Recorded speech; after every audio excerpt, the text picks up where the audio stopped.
Kabanata 14:22. Ito ay tiyak na mapapahamak mula sa simula.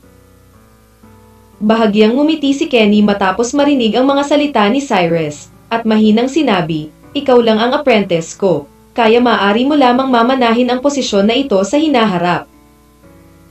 Kung ganoon hindi ka na ba pwedeng kumuha ng apprentice ngayon?" Mukhang natahimik si Cyrus. "Ako mismo ay walang planong tumanggap ng mga apprentice.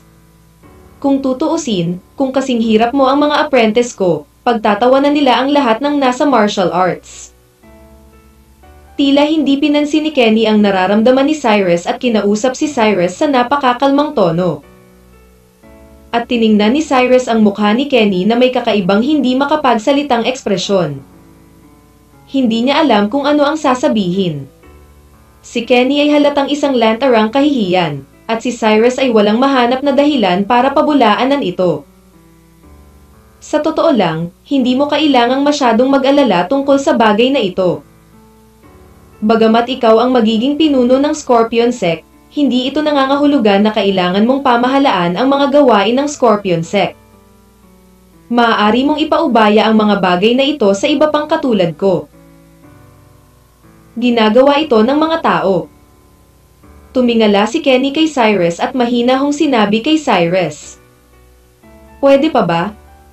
Mukhang medyo nagulat si Cyrus. "Siyempre kaya mo, kapag nagtagumpay ka sa akin sa hinaharap, ikaw ang magiging pinuno ng Scorpion Sect. Sa oras na iyon, ikaw na ang may huling say sa mga gawain ng Scorpion Sect. Magagawa mo ang lahat ng gusto mo." Tumingin si Kenny kay Cyrus at mahinang sinabi. Bahagyang lumuwag ang ekspresyon ni Cyrus nang marinig niya ang mga salita ni Kenny. Kung tutuusin, hindi naman talaga interesado si Cyrus sa mga bagay na may kaugnayan sa Scorpion Sect at martial daw, kaya ayaw niyang maging pinuno. "Mga tao. Nga pala, may isa pa akong ipapaalala sa'yo." Tumingin si Kenny kay Cyrus at nagpatuloy. "Anong problema?" tanong ni Cyrus. Dahil sa nangyari noong nakaraang panahon sa Jiahe City, marami ng tao sa martial arts ang nakakaalam na ikaw ang magiging pinuno ng Scorpion Sect sa hinaharap.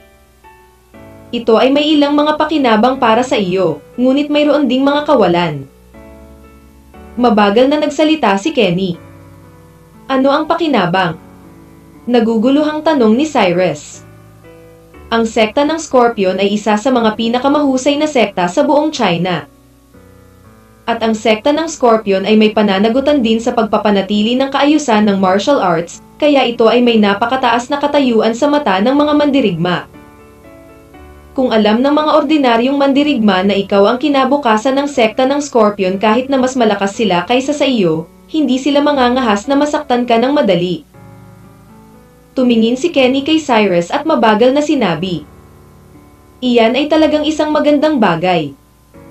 Tumango si Cyrus, at pagkatapos ay nagpatuloy sa pagtatanong, "Kung gayon, ano ang masamang bagay na sinabi mo? Kanina ko lang sinabi sa iyo na ang sekta ng Scorpion ay tumutulong na mapanatili ang kaayusan ng martial arts. Ngunit hindi lamang ang ating sekta ng Scorpion ang may pananagutan sa pagpapanatili ng kaayusan ng martial arts, kundi pati na rin ang tatlong pangunahing sekta."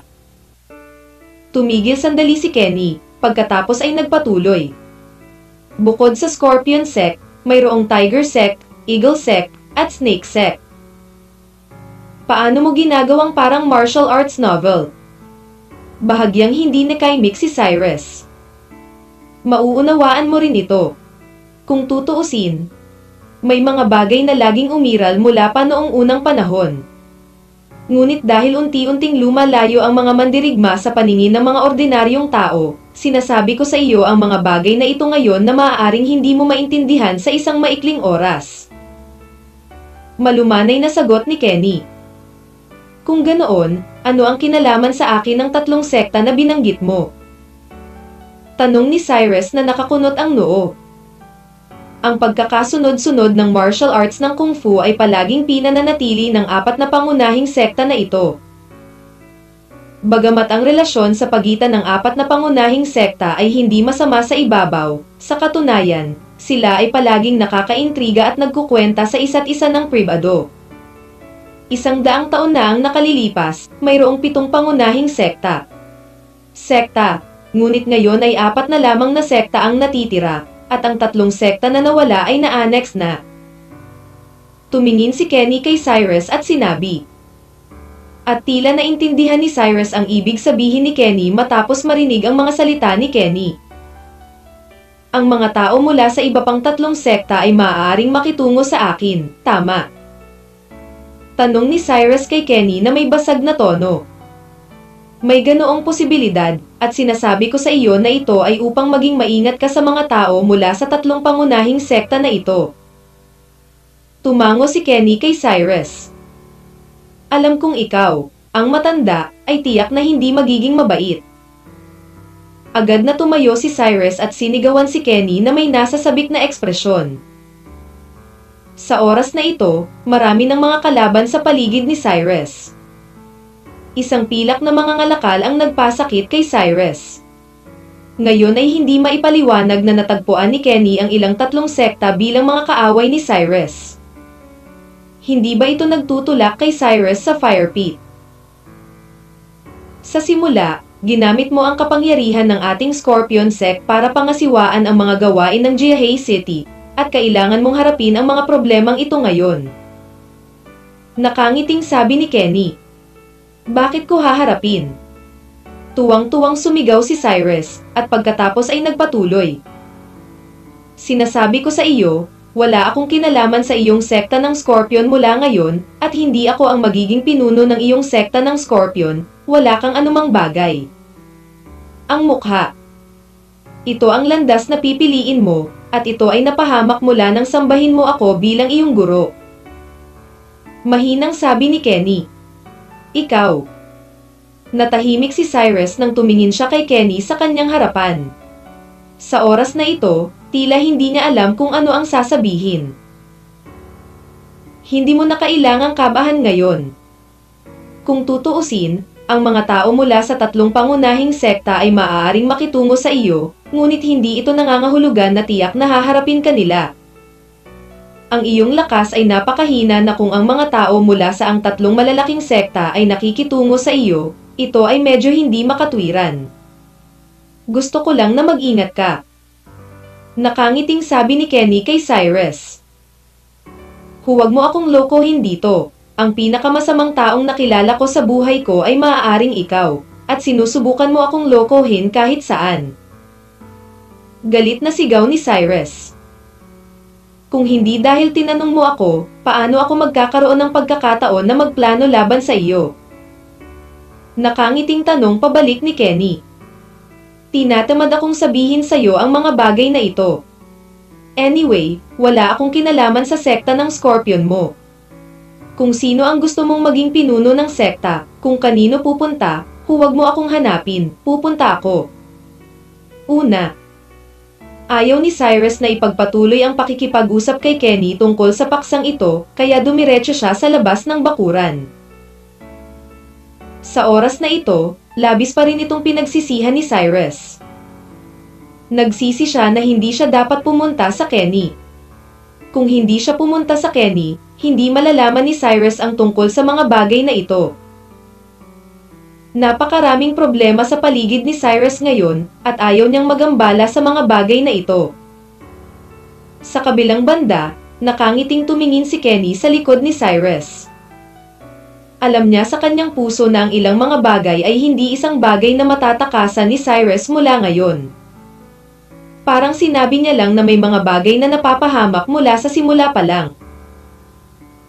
Kabanata 14:23. Ang mga problema ni Abby. Tinawagan ni Cyrus si Margot pagkatapos niyang umalis sa bahay ni Kenny, ngunit hindi sinagot ni Margot ang telepono, malamang na meeting iyon. Alam ni Cyrus sa kanyang puso na ang kanyang pagkakakilanlan ay nagdulot ng matinding pressure kay Margot.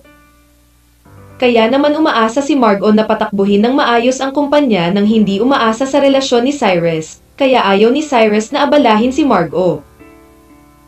Pagkatapos mag-isip tungkol dito, sa wakas ay nahanap ni Cyrus ang telepono ni Liam at na-dial ito.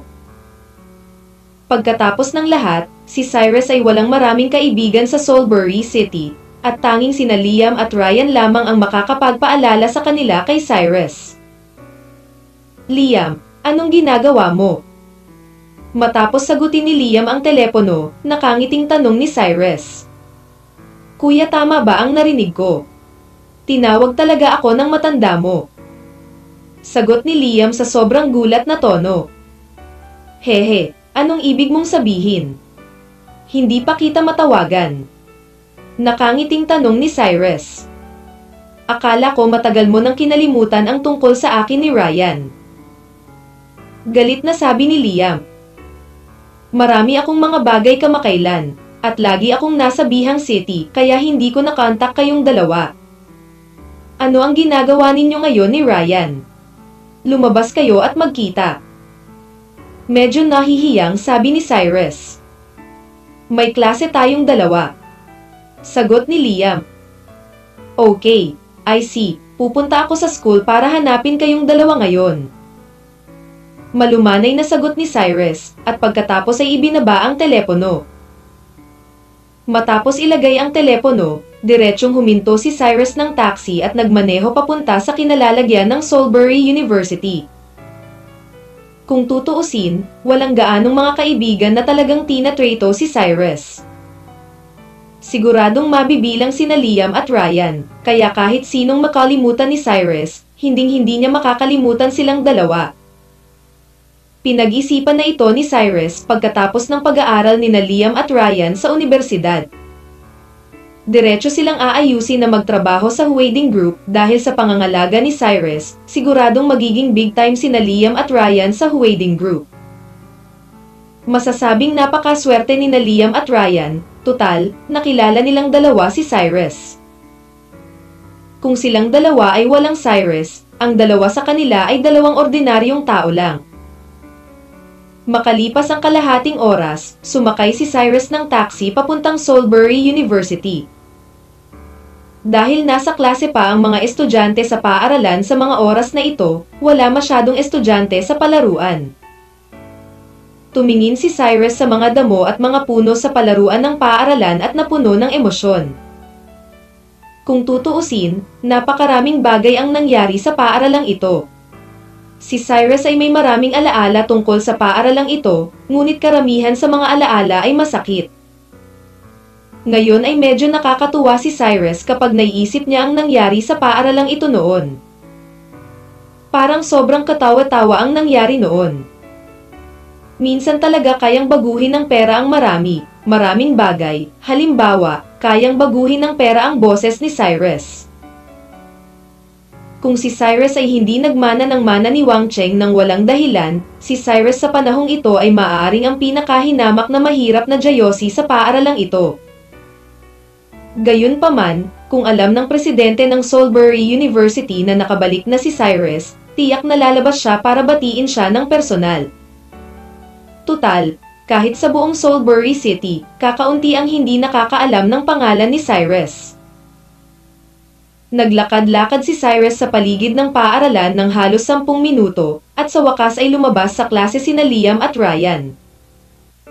Cyrus, alam mo pa ba kung paano bumalik at makita tayong dalawa? Sinugod ni Liam ang mukha ni Cyrus at sinuntok ang dibdib ni Cyrus, pagkatapos ay sumigaw ng nakangiti. Oo, akala ko nakalimutan mo na tayong dalawa. Sinundan ito ni Ryan. Walang makakalimot sa inyong dalawa kung makakalimutan nyo sila. Nakangiting sagot ni Cyrus. May balak ka bang yayain tayong dalawa sa dinner? Nakangiting tanong ni Liam. Pwede kayong mag-order ng kahit anong gusto ninyong kainin. Napaka-generous na sabi ni Cyrus. Okay, then we will not be polite to you. Anyway, kung mayaman ka na ngayon, dapat naiaya mo kaming dalawa na kumain. Sinundan ito ni Ryan. May bagong restaurant na nagbukas sa labas, at masarap ang pagkain niya, subukan natin. Mungkahi ni Liam. Direktang tumango si Cyrus. Matapos makita si Cyrus, ang ugali ni Ryan Liam kay Cyrus ay hindi nagbago ng malaki, na para bang itinuring niya pa rin si Cyrus bilang dating Cyrus.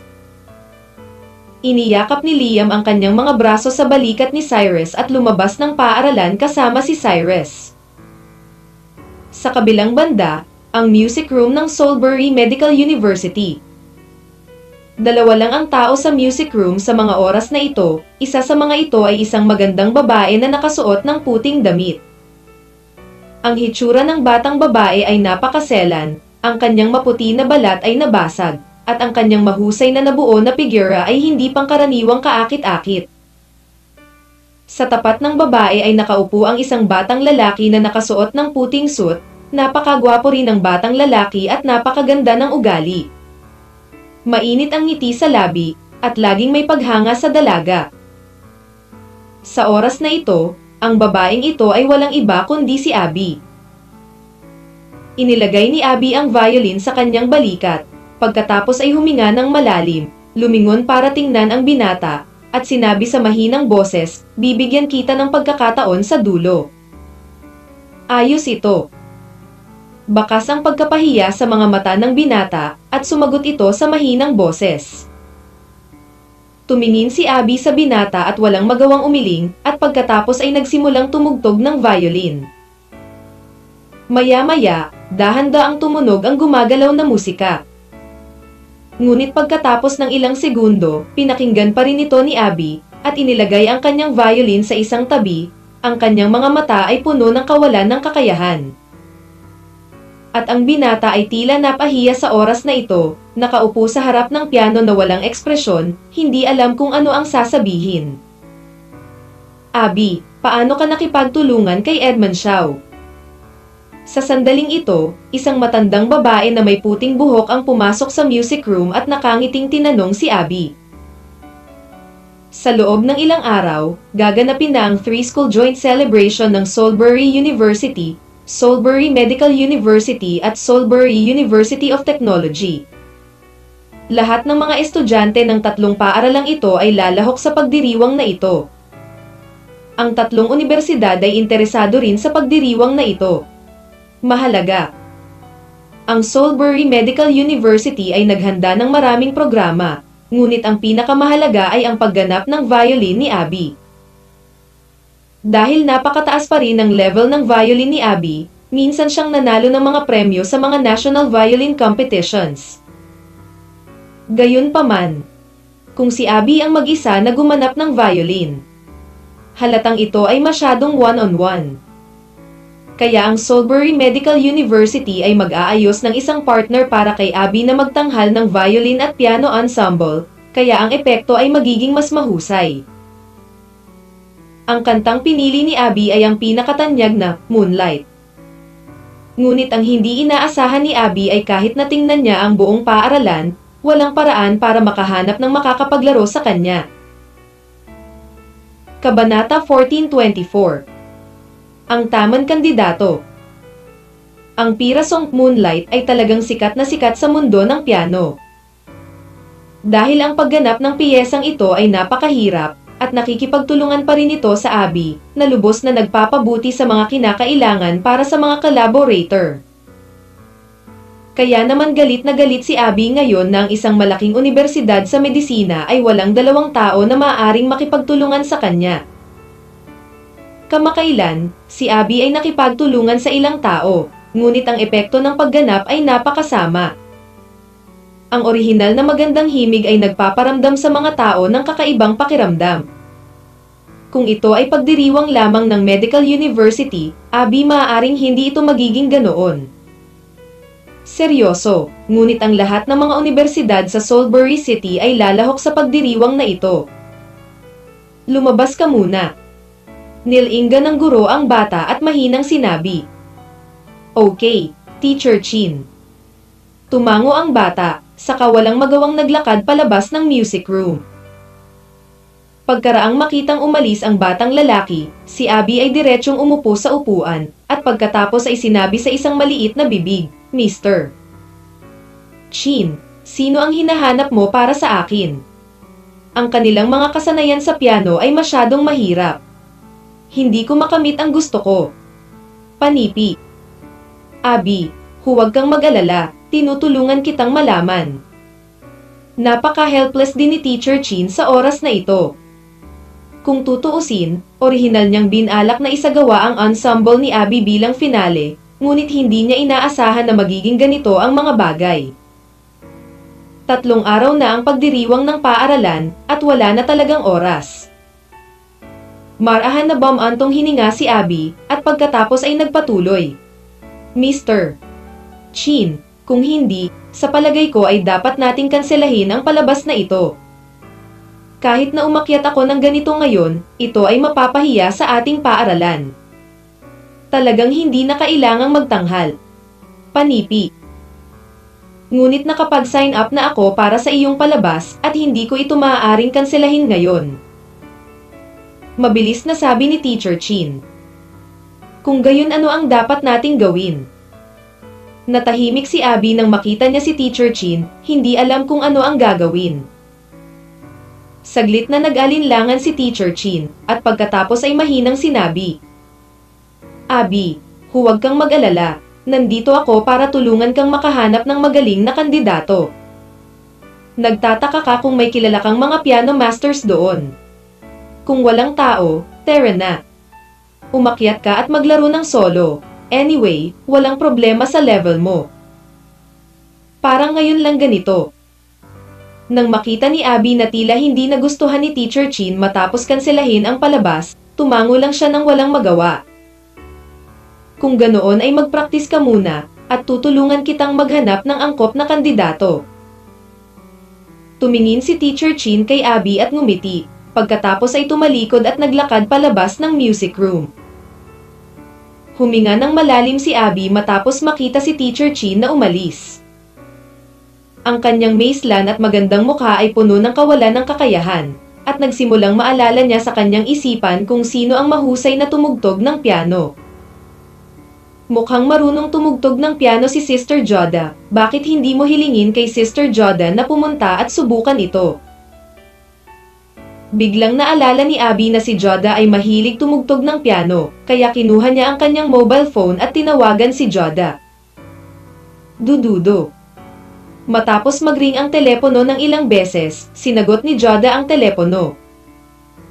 Anong nangyari kay Abby? Mahinang tanong ni Joda. Sister Joda, kailangan kong bigyan mo ako ng malaking pabor ngayon. Naawang sabi ni Abby. Anong pinagkakaabalahan mo? Nakangiting tanong ni Joda. Ang bagay ay, 3 araw mula ngayon, ang ating 3 universidad sa Salisbury ay magsasagawa ng magkasanib na pagdiriwang. Ang magkasanib na pagdiriwang na ito ay ginaganap tuwing 3 taon. Ang paaralan ay nagbibigay din ng malaking kahalagahan sa pagdiriwang na ito at hiniling din sa akin na magtanghal ng isang palabas. Tandang padamdam. Panipi. Mabagal na sabi ni Abby. Hindi ba magandang bagay ito? Paano kita matutulungan? Tanong ni Joda na may pagdududa. Ang programang i-perform ko ngayon ay isang ensemble ng violin at piano, ngunit wala akong mahanap na angkop na kandidato ngayon. Ang mga taong iyon sa aming paaralan ay lahat ay bobo at maaaring hindi sila makatugtog ng buo. Liwanag ng buwan. Lumabas ka, naalala ko si Sister Joda, mukhang marunong kang tumugtog ng piano, kung hindi, halika at tulungan mo ako. Naawang sabi ni Abby. Abby, stop jokang, matagal na akong hindi tumutugtog ng piano. Kung hahayaan mo akong tumugtog ng piano ngayon, baka hindi ako kasing galing ng mga taong iyon sa school mo. Walang magawang sabi ni Joda. Sister Joda, huwag kang magpakumbaba. Alam ko ang level mo. Kahit na matagal ka nang hindi tumugtog ng piano, siguradong mas magaling ka sa mga tanga sa school natin. Direktang sabi ni Abby. Kung hihilingin mo sa akin na tumugtog ng isa pang piraso, maaari kong isaalang-alang ito, ngunit ang piraso ng Moonlight ay talagang mahirap, tiyak na hindi ako magaling sa antas na ito. Muling tumanggi si Joda. Pagkatapos mag-alinlangan ng ilang sandali, mahinang sinabi ni Abby, Sister Joda, hindi mo ba ako tinutulungan? Abby, anong pinagsasabi mo? Kung matutulungan kita, tutulungan talaga kita, higit sa lahat dahil hindi talaga kita matutulungan ngayon. Nakangiting sabi ni Joda. Sige. Nag-aatubili na sumang-ayon si Abby, at pagkatapos ay nagpatuloy. Sister Joda, mahilig kang tumugtog ng piano, kaya may kakilala ka bang magaling tumugtog ng piano? Magaling ka bang magsalita tungkol sa piano? Hindi napigilan ni Joda na matigilan pagkatapos marinig ito, pagkatapos ay sinabing nakangiti, Abby, mayroon talaga akong angkop na kandidato dito. WHO. Mabilis na tanong ni Abby. Hindi mo kailangang mag-alala kung sino iyon, kukontakan kita, at pagkatapos ay dadalhin ko siya upang hanapin ka. Nakangiting sabi ni Joda. Sister Joda, I really love you to death. Dapat nasa school natin ngayon. Pwede mo siyang ihatid sa akin kapag dumating ang oras na iyon. Masayang sigaw ni Abby. Okay, wait for my call then. Sumagot lang si Joda, at pagkatapos ay direktang ibinaba ang telepono. Sa kabilang banda, si Cyrus, na naghahapunan kasama sina Liam at Ryan, ay biglang nakatanggap ng tawag mula kay Joda. Alam ni Cyrus sa kanyang puso na hindi siya tatawagan ni Joda kung wala siyang gagawin, kaya sinagot ni Cyrus ang telepono nang hindi nag-iisip. Ate Joda, anong problema? Nakangiting tanong ni Cyrus. Cyrus, may oras ka ba ngayon? May itatanong ako sa'yo. Direktang sabi ni Joda. Nagdi-dinner ako ngayon kasama ang kaibigan ko, anong nagmamadali? Sagot ni Cyrus pagkatapos mag-isip ng ilang sandali. Hindi naman nagmamadali. Pwede ka munang kumain kasama ng mga kaibigan mo. Pagtapos mong kumain, tawagan mo ako at sasanduan kita. Sagot ni Joda. Tumango si Cyrus bilang pagsang-ayon, at pagkatapos ay ibinaba ang telepono. Kabanata 1425. Ang perpektong akma. Makalipas ang halos kalahating oras, natapos na sina Cyrus at Liam at Ryan sa kanilang pagkain. Dahil may klase pa sina Liam at Ryan sa paaralan, dumiretso ang dalawa sa klase.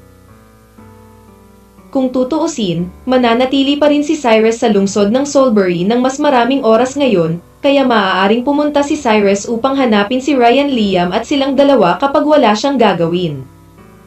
Natural, hindi masama ang oras na ito. Pagkaalis ni Liam at Ryan, direktang kinuha ni Cyrus ang kanyang mobile phone at tinawagan si Joda. Ate Joda, tapos na ako dito, hahanapin kita. Mahinang tanong ni Cyrus.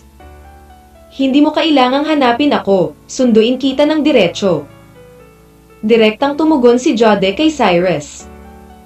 Ayos lang, malapit na ako sa Soulbury University. Sinabi ni Cyrus kay Joda ang kanyang kasalukuyang lokasyon at pagkatapos ay ibinaba ang telepono.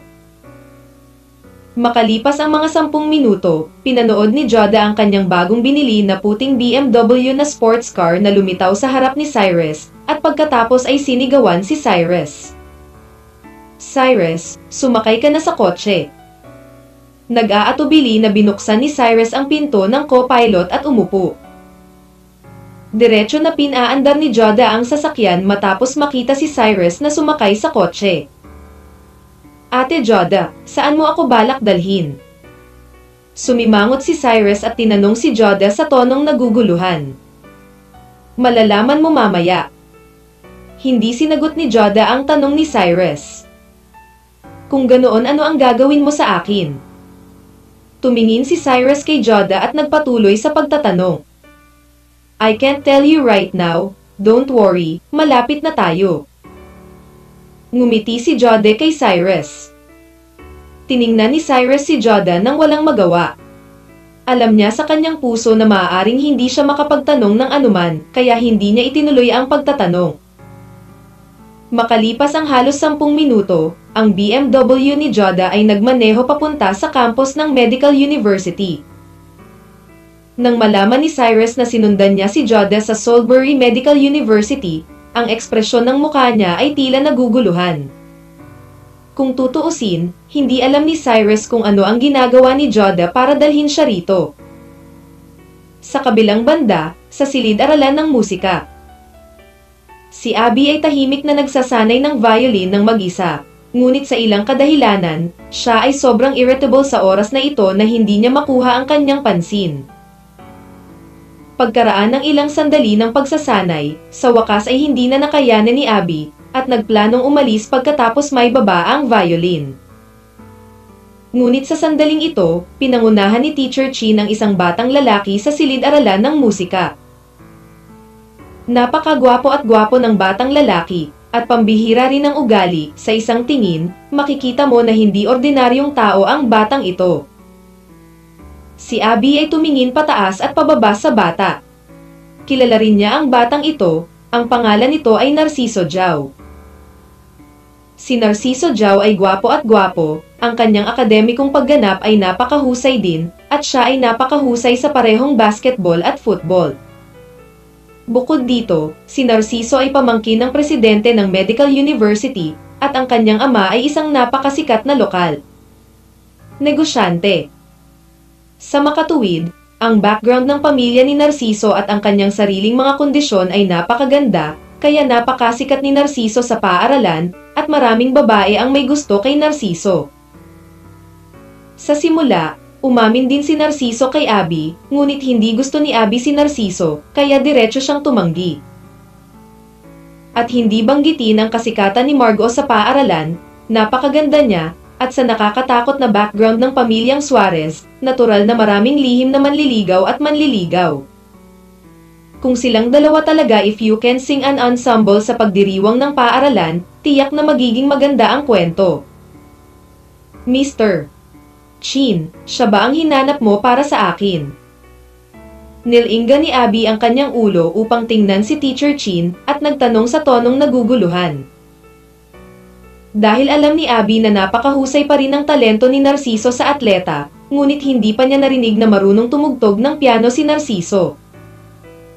Oo, kanina pa nasa ibang bansa si Narciso at hindi pa bumabalik.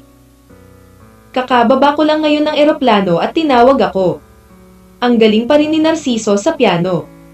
Kung magkatrabaho kayong dalawa, ang tiyak na magiging napakaganda ng epekto. Maganda. Nakangiting sabi ni Teacher Chin kay Abby. Tumingin si Abby kay Narciso pataas at pababa, at pagkatapos ay sinabi na may blankong muka, kaya mo ba talagang tumugtog ng piano? Kung hindi mo kaya, huwag kang mahiya, gawin mo ang lahat ng gusto mo.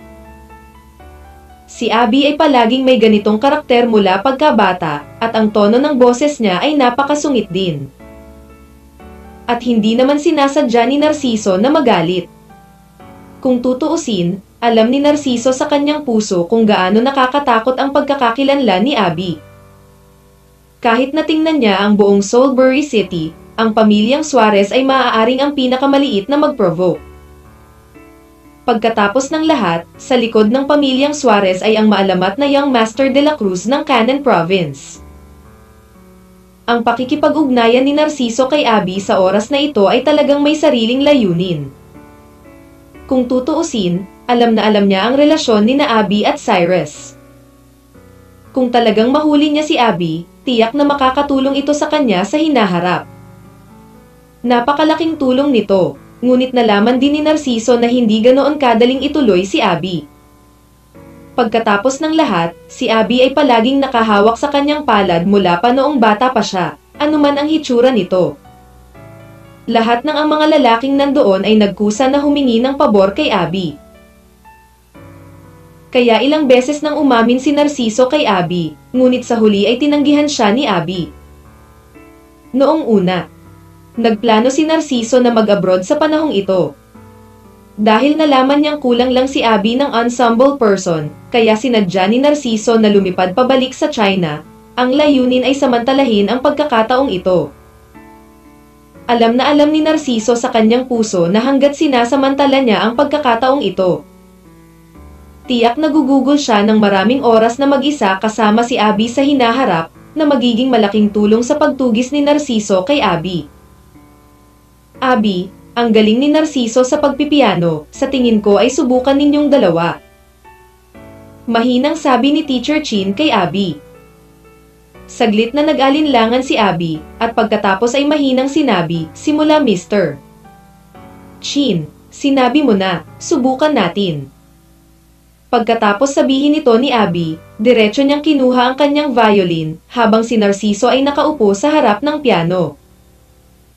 Maya-maya, dahan-daang tumunog ang magandang tunog ng piano kasabay ng tunog ng violin.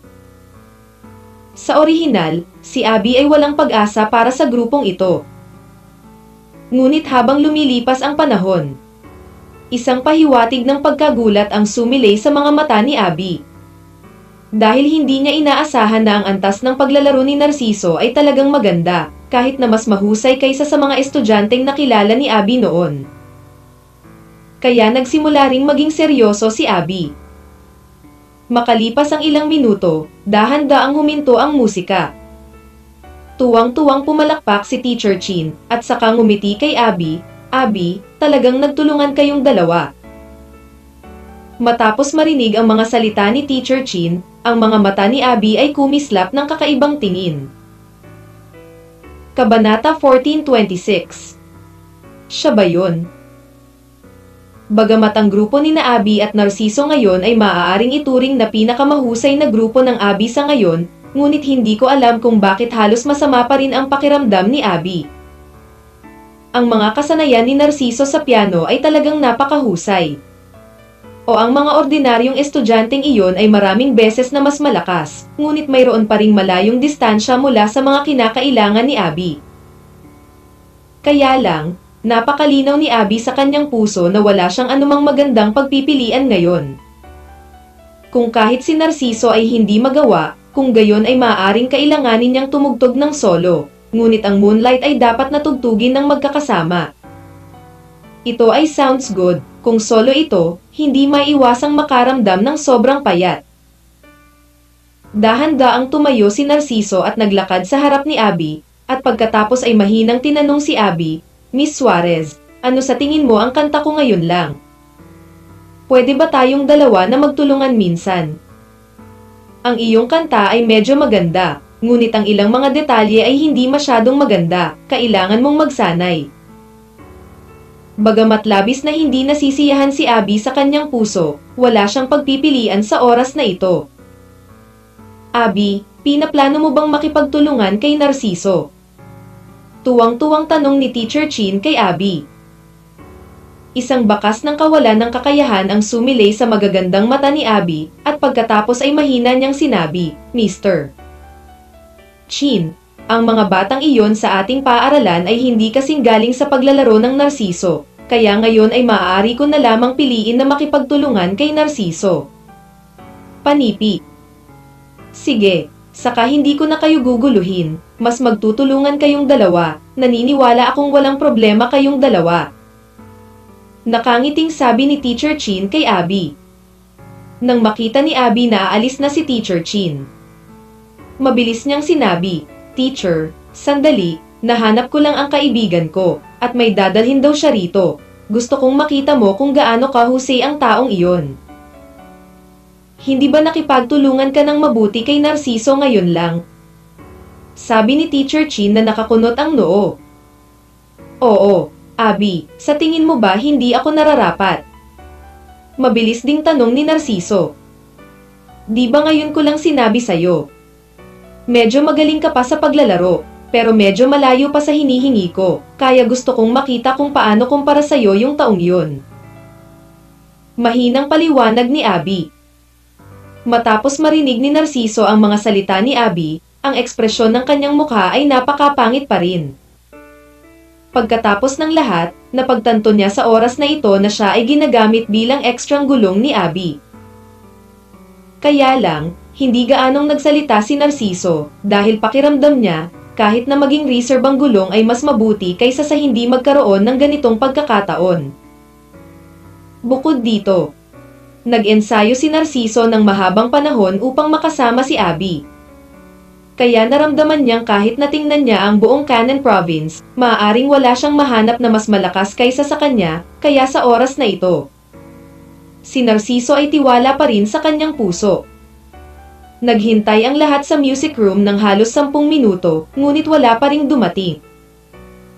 Abby, kailan dadating ang iyong kaibigan? Sa tingin ko dapat mong magtrabaho kasama si Narciso.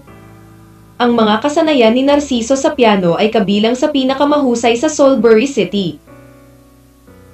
Tila medyo naiinip si Teacher Chin sa oras na ito at mahinang tinanong si Abby. Hayaan mo akong tumawag at magtanong.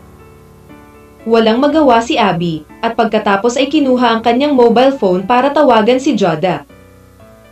Jingle bell. Ngunit sa sandaling ito, biglang tumunog ang cellphone ni Abby. Nakita ni Abby ang tawag mula kay Joda at direktang sinagot ang tawag, at pagkatapos ay nag-aalalang nagtanong, Sister Joda, nandito ka na ba? Nakarating na ako sa school mo, saan ka? Nakangiting sabi ni Joda. Nasa music room ako ngayon, sunduin kita. Mabilis na sabi ni Abby. Hindi, mahahanap ko ang music room, hintayin mo ako. Bahagyang sumagot si Joda, at pagkatapos ay ibinaba ang telepono.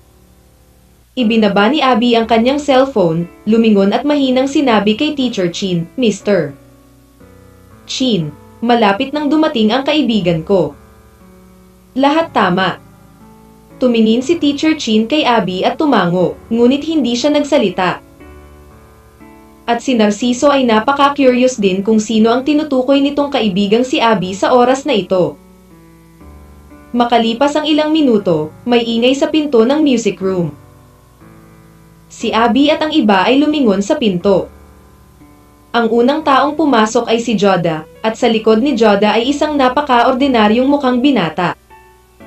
Ang binatang ito ay walang iba kundi si Cyrus na niloko ni Joda kanina lang. Ate Joda, nasaan ang kaibigan mo? At bakit mo dinala si Cyrus? Mabilis na naglakad si Abby papunta sa gilid ni Joda at sumigaw sa kaina-hinalang tono. At si Cyrus ay naguguluhan din sa oras na ito, nakasimangot at sinabing, Sister Joda, dinala mo ako dito para makita siya, tama. Sa oras na ito, medyo nagalit pa si Cyrus dahil sa ginawa ni Abby kagabi, kaya ang huling taong ayaw niyang makita ngayon ay maaaring si Abby.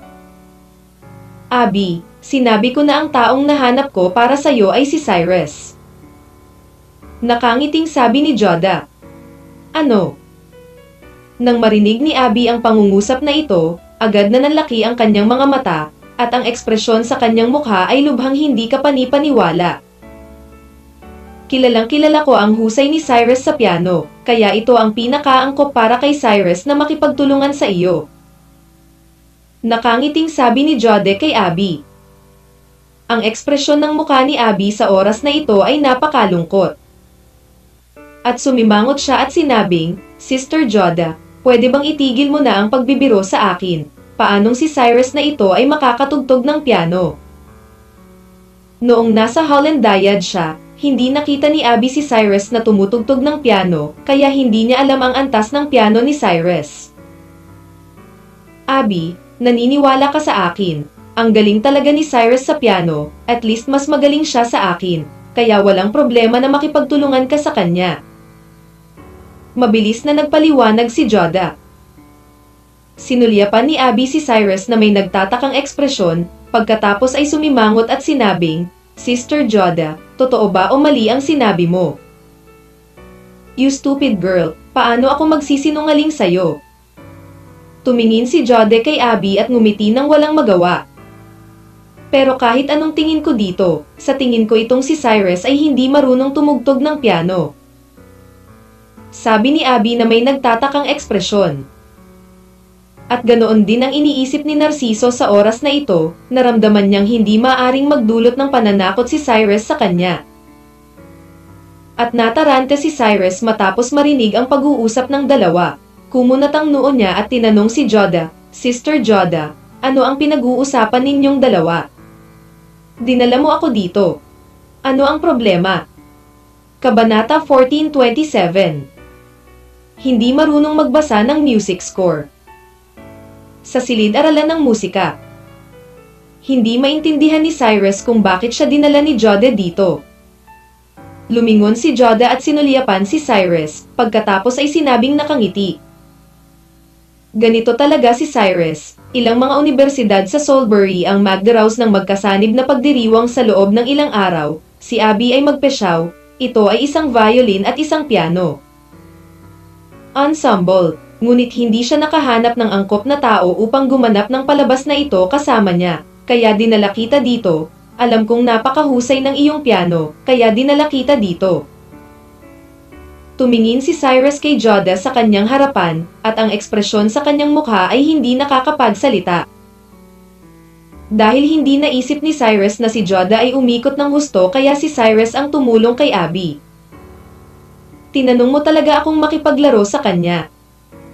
Tanong ni Cyrus sa walang imik na tono. Anong meron? May problema ba? Nakangiting tanong ni Joda. Siyempre may problema. Imposibleng matulungan ko siya dito. Dapat humanap ka ng iba. Hindi pinatawad ni Cyrus si Abby sa nangyari kagabi, kaya siguradong hindi handang tumulong si Cyrus sa ngayon. Pagkatapos sabihin ito, nagpa siya si Cyrus na tumalikod at umalis. Gayunpaman, ang paglipat ni Cyrus ay nagpakalayo-layo kay Narciso. Kung tutuusin, inakala ni Narciso na si Cyrus ang kanyang katunggali, ngunit hindi niya inaasahan na kusang huminto ang kanyang katunggali, na naging dahilan upang medyo kinakabahan si Narciso. Paraan upang umangkop. Matapos marinig ang sinabi ni Cyrus, galit na galit ang mukha ni Abby. Tutal, nakikinig pa rin si Narciso sa mga sandaling iyon, at direktang tinanggihan siya ni Cyrus. Siguradong hindi komportable si Abby. Cyrus, anong ibig mong sabihin dyan? Paano mo nagagawang parang gusto talaga kitang makipagtulungan? Sumigaw si Abby kay Cyrus na may malalaking tubig na mga mata. Dahil ayaw mong makipagtulungan sa akin, bakit mo ako pinatawag? Mahinang tanong ni Cyrus. Kailangan mong linawin na si Sister Joda ang nagpatawag sa iyo dito, hindi ako. Kung alam kong ikaw iyon, hindi na sana kita pinapunta. Nahihiya ako, diretsyong sabi ni Abby. Since you think so, it's the best. May gagawin pa ako sa side ko. Mauuna na ako. Pagkasabi ni Cyrus nito, tumalikod na siya at nagplanong umalis. Cyrus, huwag kang pumunta, banibiro ka lang ni Abby. Mabilis na lumapit si Joda upang pigilan si Cyrus. I don't know if she's joking, but I really don't want to work with her. Working with her will affect my performance. Napakakalmang sabi ni Cyrus. Ikaw. Tinitigan ni Abby si Cyrus, at ang ekspresyon sa kanyang mukha ay kasing galit nito. Pagkatapos ng lahat, ang mga taong iyon ay umiiyak at sumisigaw na gusto nilang makipagtulungan kay Abby. Ngunit si Abby ay ayaw makipagtulungan sa mga taong iyon, ngunit sa oras na ito ay bumalik ang sitwasyon at talagang tinanggihan ni Cyrus si Abby, kaya naging 10 si Abby. Libo hindi naisip. Ano ka ba, kung wala nang iba, mauna na ako. Walang ekspresyong tugon ni Cyrus kay Abby, pagkatapos ay tumalikod at nagplanong umalis. Galit ako. Tumayo si Abby sa lugar, bahagyang nanginginig ang kanyang maliit na katawan. Naramdaman ni Narciso sa gilid na oras na para ipahayag niya ang kanyang sarili. Kaya tumayo siya at sumigaw ng blanko, kalayaan mo na kung ayaw mong makipagtulungan kay Miss Suarez, ngunit hindi ba ang mga salitang sinabi mo lang ay isang medyo sobra? Sobra. Hindi mapigilan ni Cyrus na matigilan nang marinig niya ang mga salita ni Narciso. At pagkatapos ay tumingin kay Narciso pataas at pababa, ngunit hindi niya pinansin si Narciso, sa halip ay ngumiti siya at tinanong si Abby. Ang batang ito ay iyong lalaki o kaibigan? Medyo kumislap din ng kakaiba ang mga mata ni Narciso. Kung tutuusin, hindi niya inaasahan na diretsyong papansinin siya ni Cyrus. Mula pagkabata hanggang sa pagtanda, si Narciso ay pinahahalagahan saan man siya magpunta. Dahil man sa mga koneksyon ng kanyang ama o sa mga koneksyon ng kanyang tiyuhin. Si Narciso ay maaaring ituring na parang bituin na may hawak ng buwan, ngunit hindi siya pinapansin ni Cyrus sa ngayon, hindi pa rin siya komportable sa kanyang puso. Higit pa rito, kasama si Abby, tiyak na mararamdaman ni Narciso na hindi niya mapigilan ang kanyang mukha. Anak, hindi mo ba narinig ang kausap ko kanina? Humakbang si Narciso at walang ekspresyon na sinigawan si Cyrus. Narciso, ang bagay na ito ay walang kinalaman sa iyo, ano ang dapat mong gawin? Alam ni Abby na hindi alam ni Narciso ang pagkakakilanlan ni Cyrus, maaari niyang masaktan si Cyrus, ngunit kung sinaktan ni Narciso si Cyrus, ito ay magiging mahirap. Miss Suarez, ang pangit talaga ng mga salita ng taong ito. Nagtataka si Narciso kung bakit siya pinigilan ni Abby, ngunit hindi niya itinuloy ang pag-provoke kay Cyrus. I think hindi lang siya marunong tumugtog ng piano kaya niya sinabi yon. Huwag na lang natin siyang pansinin. Sabi ni Abby na may maliit na bibig. Hindi ako marunong tumugtog ng piano. Hindi mapigilan ni Cyrus na mapangiti nang marinig niya ang mga salita ni Abby, at pagkatapos ay humakbang ito para umalis. Kung marunong kang tumugtog, maaari kang tumugtog ng isang himig at papakinggan ko ito. Sabi ni Abby na may maliit na bibig. Wala akong bakanteng oras para mag-aksaya ng oras dito. Walang ekspresyong sabi ni Cyrus. Magyayabang ka, I think you just can't play. Tumingin si Abby kay Cyrus at sumigaw. Isang bakas ng kawalan ng kakayahan ang sumilay sa mga mata ni Joda, at mahinang sinabi niya, Cyrus, subukan mo lang, nakarating ka na rin. Nag-alinlangan si Cyrus ng 2 segundo nang marinig niya ang mga salita ni Joda, at pagkatapos ay mahinang nagsabi. Bueno, dahil masyado niyang mababa ang tingin niya sa akin, magpapatugtog ako ng kanta para makita niya. Ngunit sasabihin ko muna, ako. Imposibleng makipaglaro sa kanya. Parang may gustong makipaglaro sa'yo. Sabi ni Abby na may maliit na bibig. Sa oras na ito, ang naisip lang ni Abby ay kung paano pagtawanan si Cyrus kapag si Cyrus ay hindi nakakalaro ng maayos. Anong tunang tinutugtog mo? Naglakad si Cyrus papunta sa piano at nakangiting tinanong si Abby. Liwanag ng buwan. Sumagot si Abby sa isang nakakainis na tono. Anong kanta ang Moonlight? Bakit hindi ko narinig kanina? Sabi ni Cyrus na nakakunot ang noo. At hindi nakaimik si Abby nang tumingin siya kay Cyrus. Sa oras na ito, hindi niya alam kung ano ang sasabihin at hindi rin alam ni Cyrus ang Moonlight. Kung hindi mo alam ang piyesang ito, maaari mo itong laruin ayon sa score. Marahan na pinaalalahanan ni Joda si Cyrus. Hindi nga ako marunong magbasa ng sheet music. Walang magawang sabi ni Cyrus. Ang ekspresyon sa mukha ni Abby ay lalong nabasag nang marinig niya ito, dahil hindi pa niya nakita ang piano player na hindi man lang nakabasa ng sheet music. Kabanata 14:28. Subukan mo lang. Noong una, matapos makita ang pagtitiwala ni Cyrus, naisip ni Abby na maaaring magkaroon ng 2 brush si Cyrus, ngunit hindi naisip ni Abby na hinding-hindi tutugtugin ni Cyrus ang kantang Moonlight. Ang higit na hindi makapagsalita ay hindi lang marunong tumugtog ng kantang Moonlight si Cyrus, ngunit hindi rin mabasa ni Cyrus ang sheet music. Iniisip ni Abby na talagang nagbibiro si Cyrus. Bagamat marunong tumugtog ng piano si Cyrus. Matagal na ito, at kakaunti lang ang kayang tumugtog ni Cyrus, na ang lahat ay itinuro kay Cyrus ng kanyang ina sa simula, kaya normal para kay Cyrus na hindi magbasa ng sheet musika. Tumingin si Narciso kay Cyrus nang may panghahamak. Sa oras na ito, ganap niyang pinapanood ang saya, dahil pakiramdam niya ay hindi man lang banta si Cyrus sa kanya. Kung tutuusin, paano na lang ang isang taong hindi marunong magbasa ng mga marka ng musika? May kwalipikado ka bang makipagkumpetensya sa iyong sarili? Miss Suarez, I don't think there's any need for us to waste time, right? Kung ang taong ito ay hindi man lang marunong magbasa ng sheet music, dapat hindi niya kayang tumugtog ng Moonlight ng maayos. Si Narciso ay humakbang pasulong at mahinang sinabi kay Abby. Well, I don't think it's need to waste time. Bahagyang tumango si Abby. Abby, ang galing talaga ng piano ni Cyrus. Normal lang sa kanya na hindi magbasa ng sheet music. Mabilis na sinabi ni Jode kay Abby. Sister Joda, hindi man lang siya marunong magbasa ng music scores. Paano tayo makikipagtulungan? Sumimangot si Abby at walang magawang sinabi. Matapos marinig ang mga salita ni Abby.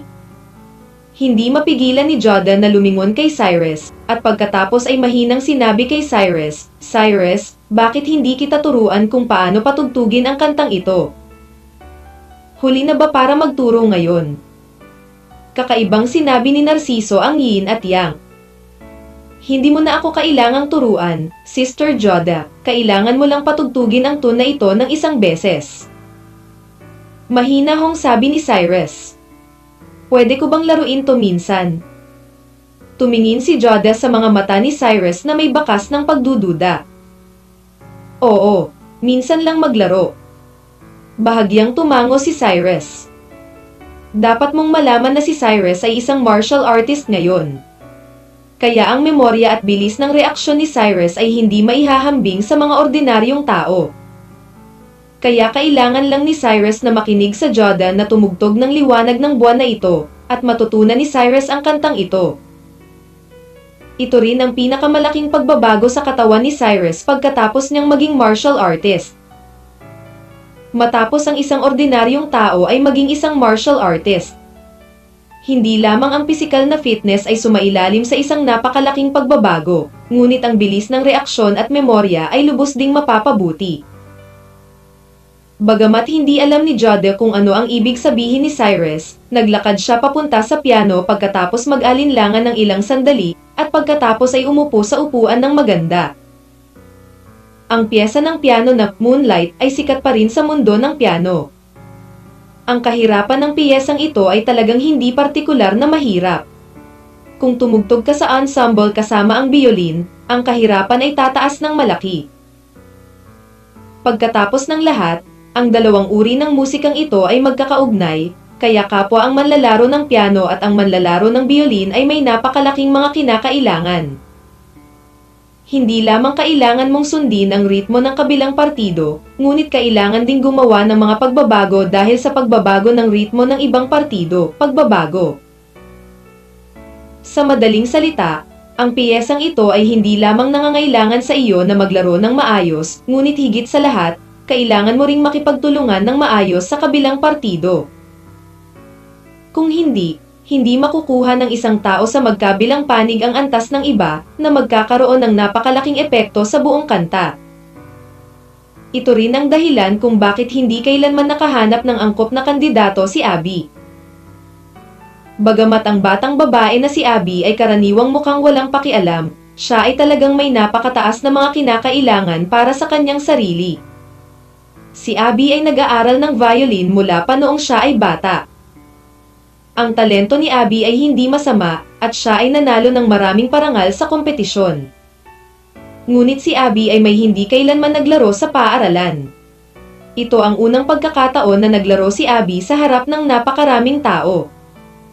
Siya ay nasa ilalim ng matinding pressure at natural na umaasa na makahanap ng angkop na kandidato. Siyempre, kung ang level ng ensemble ay mas mataas kaysa kay Abby, ito ang magiging pinakamahusay. Pagkatapos ng lahat, ang Moonlight na ito ay pangunahing binubuo ng piano music at dinadagdagan ng violin. Kung ang level ng ensemble ay mas mataas kaysa sa Abby, magkakaroon huwag ipilit si Abby. Napakalaki. Sa sandaling ito, mabagal na tumunog ang piano. Kahit na si Joda ay hindi tumugtog ng piano sa loob ng mahabang panahon, sa katunayan, ang antas ni Joda ay hindi bumababa sa anumang paraan. Ang malamyos na tunog ng piano ay talagang kumikinang sa lahat sa pamamagitan ng bintana na parang liwanag ng buwan. Na para bang mararamdaman mo ang emosyonal na pagbabago ni Joda sa pamamagitan lamang ng tunog ng piano, at sa patuloy na pagbabago ng tunog ng piano, ang mood ng lahat ay tila nagbabago rin. Tinitigan ni Narciso si Joda, na may labis na pagkagulat na ekspresyon sa kanyang mukha, dahil nararamdaman ni Narciso na ang antas ng piano ni Joda ay talagang napakalakas, kahit na higit sa kanya. At tahimik na tinatangkilik ni Cyrus ang kantang ito habang nakapikit. Maiintindihan niya ba talaga itong piano piece? Nilinga ni Abby ang kanyang ulo at sinulyapan si Cyrus na may napakagulong ekspresyon sa kanyang mukha. Dahil hindi pa nakakita si Abby ng isang taong nag-aaral ng piano ng musikang tulad nito, maaalala ba niya ito sa pamamagitan lamang ng pakikinig dito? Kung talagang matututunan ni Cyrus ang kantang ito, magagamit lang ni Abby ang salitang henyo para ilarawan si Cyrus.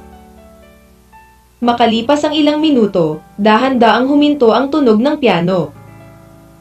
Binuksan din ni Cyrus ang kanyang mga mata. Cyrus, natuto ka na ba? Tumayo si Joda at mahinang tinanong si Cyrus. Oo. Bahagyang tumango si Cyrus. Alam mo, Cyrus, hindi ka ba nagbibiro dito? Tinitigan ni Abby ang kanyang malalaking mata na puno ng tubig at sinigawan si Cyrus na may hindi kapani-paniwalang ekspresyon. Kailangan ko bang magbiro sa'yo? Sabi ko gagawin ko, at gagawin ko. Walang ekspresyong sabi ni Cyrus. How is that possible? Ngayon mo lang pinakinggan itong piece, sigurado ka bang kaya mo talaga itong tugtugin? Si Abby ay tila hindi pa rin makapaniwala sa sinabi ni Cyrus sa oras na ito. Sa palagay niya ito ay talagang hindi kapani-paniwala. Gusto mo bang subukan ngayon? Mahinang sabi ni Cyrus. Subukan mo. Saglit na natigilan si Abby pagkatapos marinig ito, at pagkatapos ay sinabi sa isang maliit na bibig. Subukan mo lang, hindi ako naniniwala na talagang natutunan mo ito. Pagkatapos sabihin ito, direktang kinuha ni Abby ang kanyang violin, habang si Cyrus ay naglakad papunta sa piano. Nakatuon din ang atensyon ng lahat kay Cyrus, dahil hindi sila naniniwala na natutunan talaga ni Cyrus ang kanta. Kabanata 14:29. Inaaway kita. Pagkaupo ni Cyrus sa harap ng piano, huminga siya ng malalim at ipinatong ang kanyang mga kamay sa mga susi. Hindi nagtagal ay tumunog ang musika, at ang magandang tunog ng violin ay sumabay sa tunog ng piano ng mabagal. Sa simula, ang lahat ay tila walang gaanong pag-asa para sa grupo ni Cyrus at Abby. Kahit si Joda ay nadama na hindi matututunan ni Cyrus ang pirasong ito sa napakaikling panahon. Pero makalipas ang ilang segundo, nagbago ang ekspresyon ng mukha ng lahat. Maging ang mga mata ni Abby ay medyo nabigla sa oras na ito, dahil hindi niya akalain na ang galing ni Cyrus sa pagpipiano ay magiging sobrang kakilakilabot. Hindi lang talaga natutunan ni Cyrus ang kantang Moonlight, kundi tinutugtog ito ni Abby. Kitang-kita niya pakiramdam na ang kanyang mga emosyon ay patuloy na nagbabago, at ang kanyang atensyon ay naging abnormal na puro, na para bang ang buong tao ay ganap na isinama sa kantang ito. Gulat na tiningnan ni Teacher Chin si Cyrus. Sa sandaling ito, alam niya kung ano ang tunay na henyo sa musika. Nagturo siya ng musika sa loob ng maraming taon, ngunit ito ang unang pagkakataon na labis siyang nabigla sa iba. Malinaw, ang pakikipagtulungan ni Abby kay Cyrus sa oras na ito ay mas mahusay kaysa kay Narciso.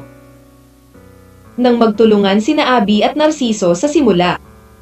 Bagamat hindi masama ang performance ng dalawa, hindi pa rin nila nakamit ang epekto ng piano bilang pangunahing violin at ang violin bilang auxiliary. Ngunit ngayon ay iba na ang sitwasyon, malinaw na mararamdaman ng lahat na ang tunog ng piano ay nangingibabaw sa simula. Tinitigan ni Narciso si Cyrus sa kanyang harapan. Sa oras na ito, tila hindi niya alam kung paano ilarawan ang kanyang kalooban, dahil akala niya ay matututunan ni Cyrus ang kantang ito sa maikling panahon.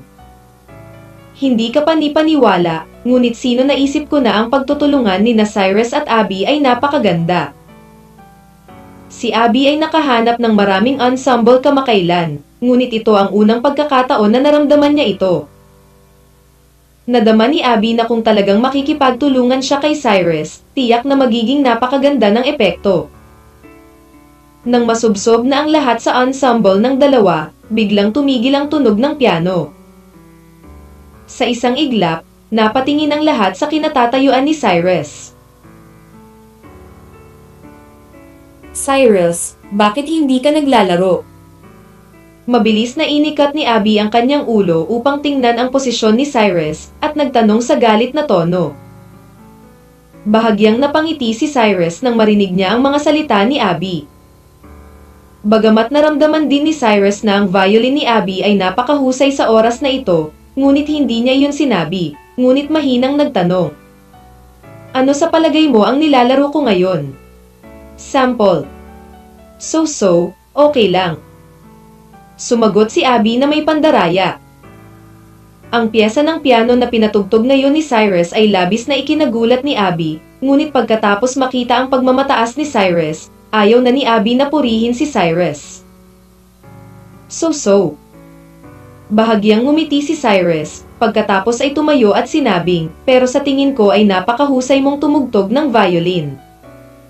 Kung makikipagtulungan ka sa iyo, malaki ang epekto nito sa pagganap ko. Ang dahilan kung bakit nakipaglaro ako sa iyo ngayon ay para lang ipaalam sa iyo na hindi ko. Ang pakikipaglaro sa iyo ay hindi ko problema, ito ang problema mo. Ano ang sinabi mo? Matapos marinig ni Abby ang mga salita ni Cyrus, agad na nanlaki ang kanyang mga mata, at ang ekspresyon ng kanyang mukha ay biglang bumagsak dahil hindi niya akalain na si Cyrus ay magsasabi ng ganoong bagay. Si Abby mismo ay lubos na kumpiyansa sa kanyang kakayahan sa violin. Siya ay nagpraktis ng violin noong siya ay napakabata, at ang guro ni Abby ay isa ring sikat na violin musician sa China. Ngayon ang antas ng violin ni Abby ay napakahusay kahit na tingnan mo ang buong bansa, bagaman hindi ito ang pinakamataas. Ngunit ito ay napakabihirang para sa isang mag-aaral sa kolehiyo. Ngunit walang nag-akala na sasabihin ni Cyrus na ang mga kasanayan sa violin ni Abby ay napakakaraniwan. Si Abby, na noon pa man ay mayabang, ay hindi kayang tanggapin ang gayong kahihiyan. Alam mo ba ang violin? Sumugod si Abby sa harap ni Cyrus at sumigaw ng malakas. Hindi ko alam ang violin. Marahang umiling si Cyrus. Dahil hindi mo alam ang violin, bakit mo sinasabing hindi ako magaling tumugtog? You and I are not qualified to judge me. Tuwang-tuwang sabi ni Abby. Bagaman hindi ko alam ang violin, alam ko ang musika. Huminto sandali si Cyrus, pagkatapos ay nagpatuloy. Hindi ko alam kung gaano ka kahusay tumugtog ng biolin, ngunit ramdam ko na hindi ka sumasabay sa tunog ng biolin nang tumugtog ka ng biolin. Ako hindi nakakarinig ng anumang emosyonal na pagbabago dito. Ikaw. Medyo natahimik si Abby sa mga salita ni Cyrus, at ang kanyang magandang mukha ay puno ng galit. Si Abby ay likas na gustong pabulaanan si Cyrus. Ngunit wala siyang mahanap na anumang dahilan para pabulaanan. Dahil ang sinabi ni Cyrus ngayon ay napakamakatwiran. At madaling marinig ng mga tao ang mga emosyonal na pagbabago mula sa tunog ng piano ni Cyrus, ngunit mayroong walang paraan upang makaranas ng anumang emosyon mula sa violin ni Abby. Bagamat mahalaga ang teknik ng musika, mas mahalaga pa rin ang damdaming inihahatid ng musika sa mga manonood. Okay, natapos ko na ang sasabihin ko. I won't cooperate with you, and cooperation with you will affect me instead. Sinadya ni Cyrus ng malakas si Abby, at pagkatapos ay naglakad palabas ng silid-aralan ng may mga hakbang. Tumingin si Abby sa likod ni Cyrus, at ang ekspresyon ng kanyang mukha ay sobrang pangit. Kung tutuusin, palagi na niyang hinahamak ang iba mula pa noong bata pa siya, at walang sino man ang humahamak sa kanya, at siya ay direktang napahiya. Naisip niya, lalo siyang nagalit. Cyrus, bastard ka, napakalayo mo. Sigaw ni Abby, at pagkatapos ay sumugod sa kinatatayuan ni Cyrus na may mga kuko at kuko. Tila nagulat din si Cyrus sa ginawa ni Abby.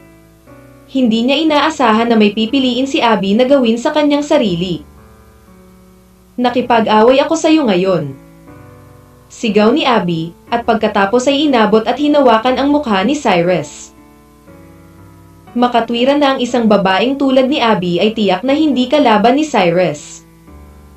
Napakadali pa rin para kay Cyrus na linisin si Abby. Ngunit syempre hindi talaga makakilos si Cyrus laban kay Abby. Ano? Sa oras na ito, si Cyrus, naiiwasan si Abby, ay biglang nakita si Abby na hindi sinasadyang natapilok sa binti ng upuan, at ang buong tao ay sumugod patungo sa posisyon ni Cyrus at nabagsakan. Nagpakita rin ng gulat na ekspresyon si Joda matapos makita ito. Dahil sa oras na ito ay napakalayo pa rin niya kay Abby, kahit na gusto niyang abutin para tulungan si Abby sa oras na ito, malamang nahuli na. Kabanata 14:30. Huwag kang pumili.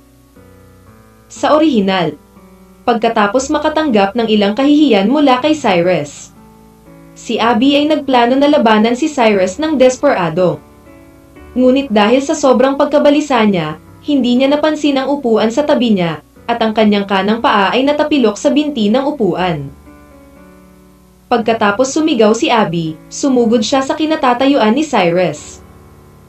Kung hindi umabot si Cyrus sa oras na ito, malamang na diretsyong tumama sa lupa si Abby, at dahil mas mabilis na tumakbo si Abby ngayon, napakalaki din ng inertia. Kung mahulog talaga siya, tiyak na magkakamot siya sa mukha. Kahit na ang relasyon ni Cyrus at Abby ay hindi masyadong maganda, sa katunayan, si Abby ay walang masamang hangarin kay Cyrus. Kung walang nangyari kagabi, ang relasyon ni Cyrus at Abby ay lumuwag ng husto. Kaya't anuman ang mangyari, tiyak na hindi mapapanood ni Cyrus si Abby na bumagsak sa kanyang harapan. Iniunat ni Cyrus ang kanyang kamay at direktang hinawakan ang braso ni Abby, ay nalalayan si Abby. Gayunpaman, pagkatapos na patatagin ni Cyrus, hindi sumuko si Abby sa kanyang pag-atake kay Cyrus. Sa halip, patuloy niyang hinawakan ang braso ni Cyrus gamit ang kanyang mga kuko at kuko. Sa oras na ito, si Abby ay ganap na galit at desperadong sumugod sa mukha ni Cyrus at hinawakan ito. Walang pagpipilian si Cyrus kundi hawakan ang mga kamay ni Abby na naging dahilan upang hindi makagalaw si Abby.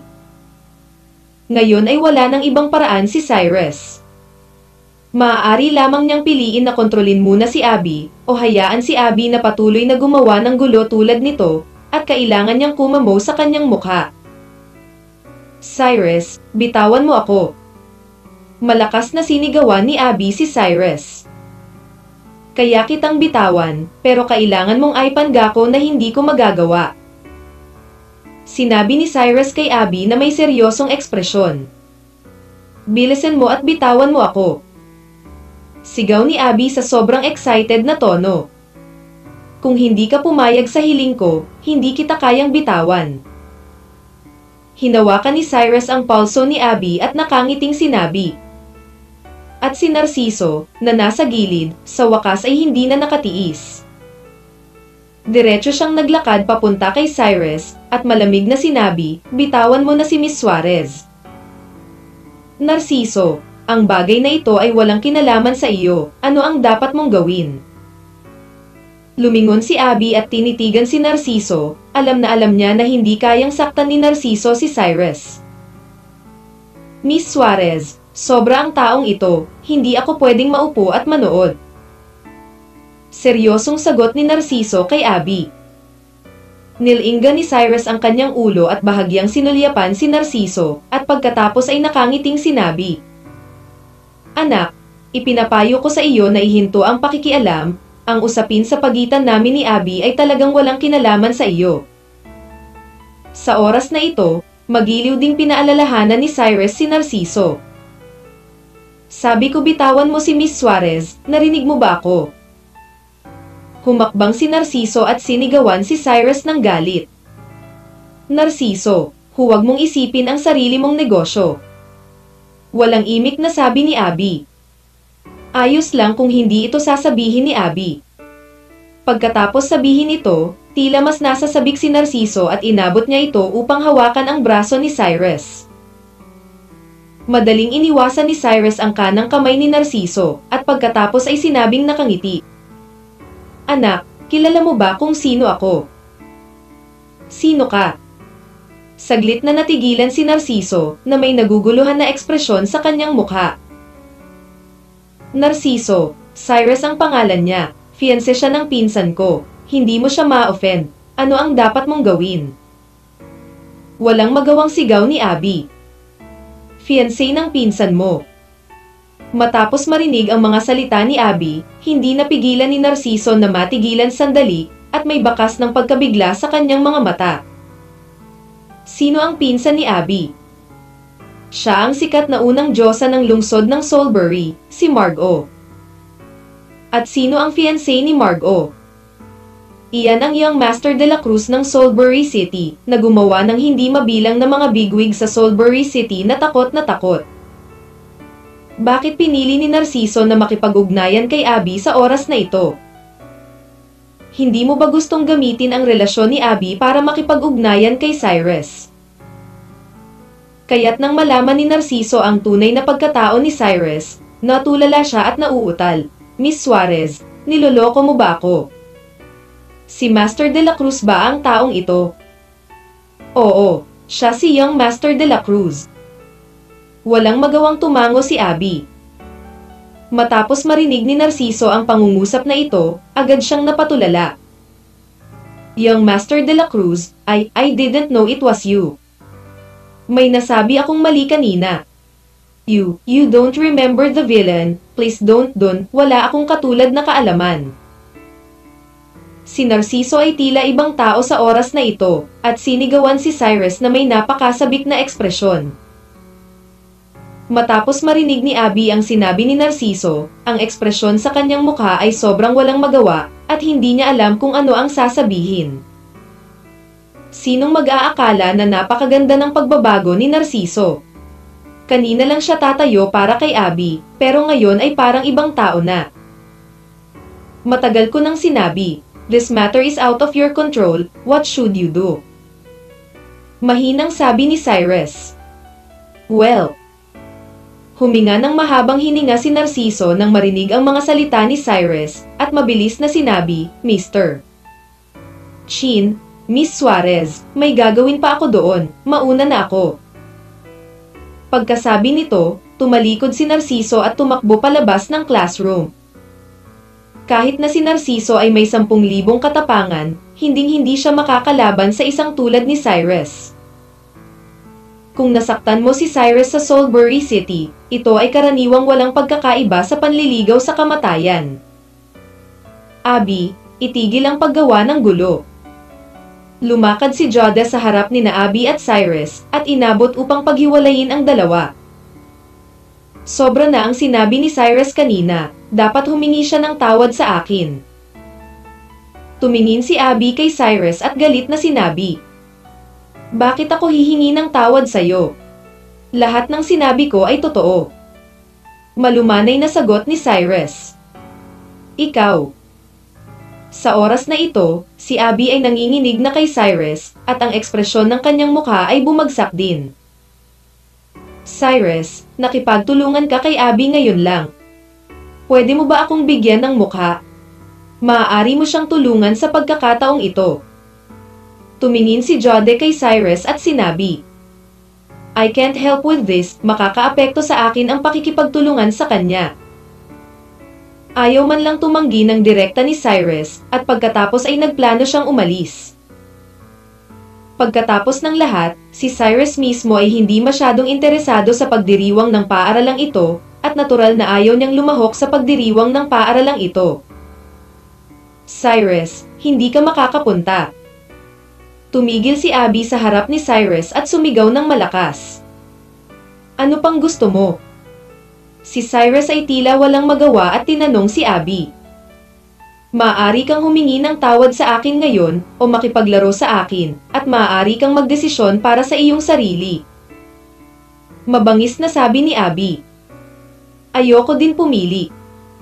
Malumanay na sagot ni Cyrus, at pagkatapos ay nagpatuloy sa paglalakad. Kung hindi mo pipiliin ang dalawa, sasabihin ko sa pinsan ko ang lahat tungkol sa iyo, sina Amy at Nancy. Sumigaw si Abby sa sobrang pananabik. Nanlamig si Cyrus sa kinatatayuan matapos marinig ang mga salita ni Abby.